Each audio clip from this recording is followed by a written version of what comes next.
I thought to myself, if I don't do anything, will I be happy doing this for the rest of my life? Okay. Hey guys, welcome back to my channel, and if you're new around here, welcome. I'm Faye and I'm a personal stylist passionate about empowering you to feel confident with your style. Today's a little different though, because we're getting close, we're getting comfortable, and I'm sharing my personal story with you of how I switched careers in my late 20s. I decided to create this video, and I really wanted to create this video because the more I share my story, the more I receive messages asking about my process, how I went about it, how did I feel along the way. And the recent conversations I've been having made me even more so want to create a video like this. I'm sharing this video to hopefully inspire even just one of you out there watching to really consider how you're feeling and to do something about it. Especially now when it's such a sensitive time, and with COVID putting a lot of things into perspective, this is really the time for you to hone in on yourself and your happiness and your life and what it is that you're doing. Now, before I go on, I do want to make it known that this is my personal story. I'd love for you to just take what you want from it. By no means am I telling you to quit your job to be happy. I completely understand that everyone is in a very different position. Everyone may see their career very differently and have a different viewpoint of it all. And at the end of the day, you do need to look after yourself and do what's right for you. But I hope my story will give you a little reassurance that you're not alone and that your feelings are very valid and it's okay for you to be feeling the way that you do. And if anything, I just hope this video encourages you to not ignore your feelings and instead to work towards achieving what it is that you'd like in life. Now, let's go back to high school. I know for some, you may have had ambition or you may have ambition or some sort of direction of where you're going, but not me. Who really knows what you're doing at 17? At that time, I was just living. I had just moved to this country a few years back, and so I was really just absorbing the new environment and the new culture, the new friends, relationships that I had. A major life event also happened during my last year of high school, and so my career and what I wanted to do for the rest of my life was not on the top of my priority list. But I remember that even when it came to choosing electives in high school, I just chose the broad kind of subject, and my best subject was business studies. So of course, graduating from high school, I naturally enrolled in a university degree of business studies. There was no real other plan for me other than uni. I just felt that that was the natural progression. After high school, you go to uni or college, if that's what you call it. So there I was, enjoying the uni life, but a few months went in, it got to the point where we had to choose majors. I chose management because, again, a general topic. Even when I chose management, I couldn't see past that year of what it is that I really wanted to do. During that first year of me being in uni, we did make a couple of trips back home to the Philippines, and I had a few conversations with my relatives who brought nursing to my attention. Of course, being a Filipino background, nursing is a massive career. And since I knew I always loved helping people, I thought, you know what, if I'm not really sure that business is for me, then why not give nursing a go? So when I got back from the Philippines, mid that year, I enrolled into a Bachelor of Nursing degree at a uni I actually wanted to go to. So studying nursing at uni, I mean, it was tough. I wasn't a big science fan in high school. I was terrible at it actually. But what really intrigued me were those courses about patient care and management. Combining patient care with management to me was the answer. Like, that is what I wanted to do. So once I graduated from nursing, I went straight to do my undergraduate. It was a 6-month rotation at 2 different areas of specialties. It was a great opportunity for me to dip my toes into the career. It was scary, not gonna lie. There were days that I cried, there were days that I questioned myself, but I figured, you know what, it's a very new career for me. You gotta go through those kind of moments to learn. As I went on during that first year of nursing, I became more aware of the different specialties, and I was able to learn more about what other roles involved, and it also helped me decide where I wanted to go with my nursing career. After about 3 years of working in the same ward, I knew that I needed change. I wanted more responsibility, and so I applied to work in an intensive care unit. Again, it was a huge shock to my system. But of course, I told myself that these are all natural feelings that you have when you first start a role. If you believe that that's where you want to be, then you're going to make it work. It was also during the time that I transitioned into ICU that I decided to study further, because I knew that at the end of it all, I wanted to become a manager. So then a couple of years went by in ICU and I graduated with my master's. And so I figured now is the time that I can become a manager. Once I felt I was ready, I started applying for jobs as a manager and wasn't successful. I think I probably applied for 3 and wasn't successful. All these questions filled me and I started doubting myself. But then, I remember just reminding myself, you know what, Faye, you've worked so hard. You enjoyed the management topics and it seems to be a recurring subject that you've had since high school. So I left it with that and I trusted my gut and continued to push for what I wanted. And then one day it happened. I was about 6 years into my nursing career. I had landed my dream job as a manager, the job that I have always looked at as the job that I wanted. Yet I didn't feel as fulfilled as I expected to. Yeah, I felt accomplished and I was proud of everything that I had achieved.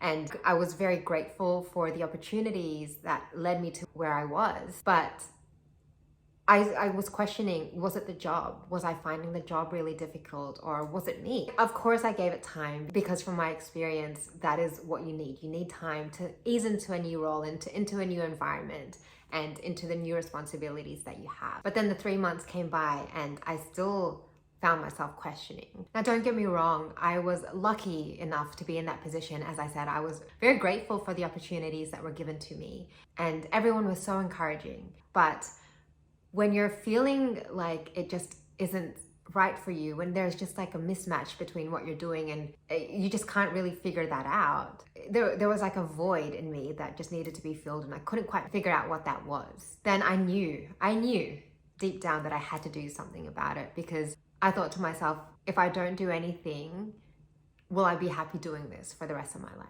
And so I turned to a career counselor. Now, some of you may turn to books and other resources for help. For me, it was turning to a professional who had experience and who could just give me a little guidance of what I was doing and where I was going. At that time, it was the best investment I had ever made. And I've since then shared the career counselor information to quite a few people who have also been curious about their careers and their path. And I turned to the career counselor not just to tell me what to do, but I was just curious more than anything. And so this is kind of where it all happened for me. She made me do a bunch of tests and answer all of these questions, a whole booklet full. And she really made me reflect on myself and who I was in the past and who I wanted to be. Now, of course, I understand if you're not in a position to see a career counselor, or if it's just not quite for you, but there are other ways that you can go about assessing your life, whether that be through a pros and cons list, which is something that I also like doing, or even a risk assessment to determine whether the decision that you're making is something that you can live with. And once you spend time really figuring out what it is that you want, then you'll receive clarity. And I feel like that's what I had been missing this whole time, was just clarity. Once I had that clarity, it was like the biggest light bulb moment for me. It gave me reassurance that what I was feeling was okay, and that it's okay to want more than what I had at the time. And it's okay to even have different interests to what I thought I just had. And I recognized that I was in a very fortunate position to see someone and to be able to do something about it. Now, I have to admit, after seeing the career counselor, even though it was a big light bulb moment for me, I wasn't like, okay, well, I'm quitting now.